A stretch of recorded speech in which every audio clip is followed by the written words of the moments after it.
नमस्कार, मुंबई से फिर एक बार आपके सामने मैं हूं रविंद्र जैन, देश और जनता के हित में सदैव तत्पर बात करने वाला।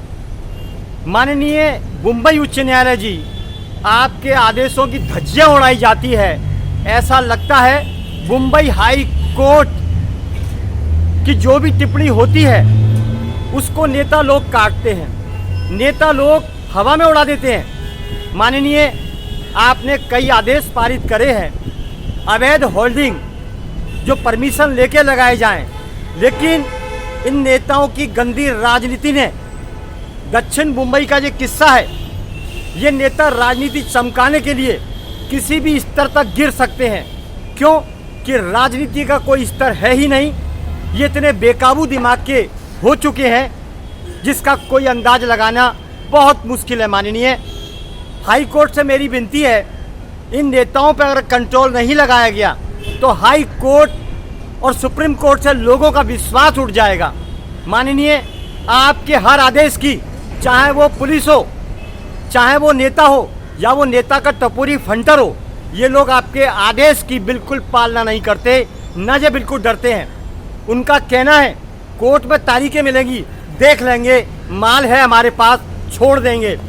माननीय, दक्षिण मुंबई का किस्सा है, ये नेता अपनी राजनीति चमकाने के लिए धर्म का खुला अपमान करता है, खुला अपमान करता है। 295A सेक्शन 1 की धारा आपकी जो दी गई है कि धर्म का अपमान ना हो, लेकिन ये नेता जानबूझकर अपमान करता है क्योंकि कोर्ट इनके आगे कुछ भी नहीं है, ये कोर्ट से बड़े हो चुके हैं। माननीय, कस्तूरबा गांधी चौक दक्षिण मुंबई में कस्तूरबा गांधी चौक है, वो शौचालय है, वहाँ शौचालय पर नेताओं ने अपनी राजनीति चमकाने के लिए हमारे हिंदुस्तान के आराध्य देव गणपति के पोस्टर लगाए हैं। पुलिस में जाओ तो वो बीएमसी का नाम लेती है और बीएमसी बोलती है कि नेताओं के पोस्टर है। माननीय, नेता जो भी गलती करे, अपराध करे, उसको सब तरह की छूट है, तो फिर ये सत्ता कैसे संभालेगा?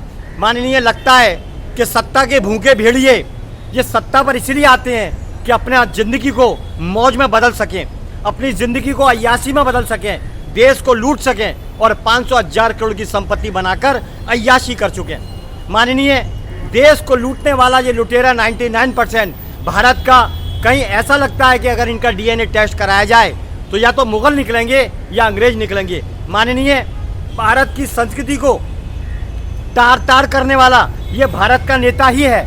इस समय पूरे भारत के अंदर आज़ादी के पहले और बाद में आप एक अंदाज लगाइए कि आज़ादी के पहले तो वो नेता थे जिन्होंने खुद को मिटा दिया इस भारत के लिए, अपनी ज़मीन के लिए, अपनी आबरू के लिए खुद को मिटा दिया, लेकिन देश को बचा लिया। माननीय, आज़ादी के बाद इन नेताओं ने लूटना चालू किया, क्योंकि मुझे ऐसा लगता है कि भारत जो 900 साल गुलाम रहा, कहीं उनके वंशज ही नहीं है, ये उनके वंशज हैं। माननीय, भारत को लूटा जाता है जमकर।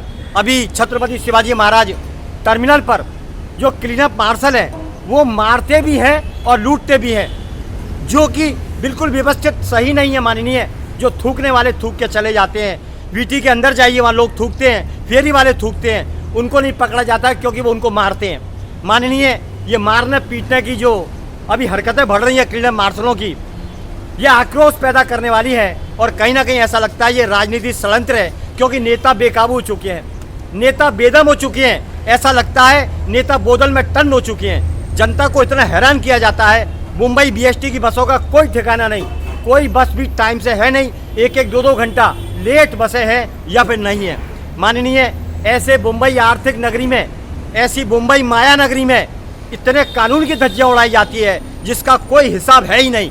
और कानून की धज्जियां उड़ाने में, आपके आदेश के पालन की धज्जियां उड़ाने में 99% यहाँ का स्थानीय नेता शामिल है, जो अपने आप को कोर्ट से ऊपर समझता है, भारत को ऐसा समझता है जैसे ये देश मेरे बाप की जागीर है। माननीय, बहुत दुख होता है, धर्म का अपमान करने में नेता आगा, भड़काऊ भाषण में नेता आगा और आम जनता को परेशान किया जाता है। ऐसा लगता है कि कानून सिर्फ गरीबों के लिए, आम जनता के लिए, नेताओं के लिए कोई कानून की धारा नहीं है। इन्हें तो माल चाहिए और पैसे ले लेकर छूट जाते हैं। नेताओं के कहने में पुलिस चलती है। माननीय, नेताओं के कहने में पुलिस चलती है, उन्हें कोई ज्ञान नहीं कि कलम किसके लगानी है, कैसे लगानी है। नहीं, नेता ने कह दिया बंद कर दो, किसी ने बोल दिया बंद कर दो, ये हाल है। पैसे के जोर पर सत्ता चलती है, कानून चलता है। बहुत मुश्किल हो चुका है माननीय।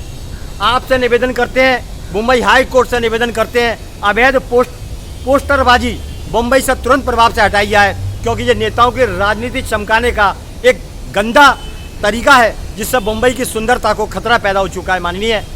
मैं पुलिस में जाता हूँ, बीएमसी वाले का काम है, जबकि आपका आदेश है पुलिस और बीएमसी मिलकर हमारी जो भावनाएं हैं उन पर काम करे, लेकिन कुछ नहीं होगा।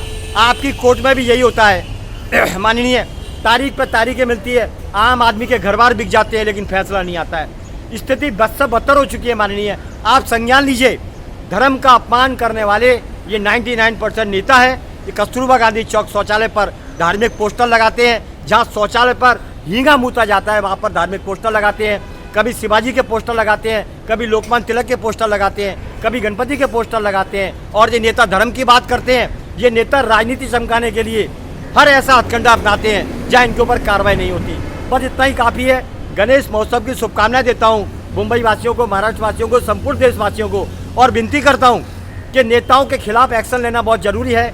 उन बेदम नेताओं को बिल्कुल भी नकारा करें। आप नेताओं की इज्जत करना बंद कर दें, क्योंकि ये नेता देश को लूटता है और आपको झंझना देता है। आपको कोई सुविधा नहीं मिलेगी।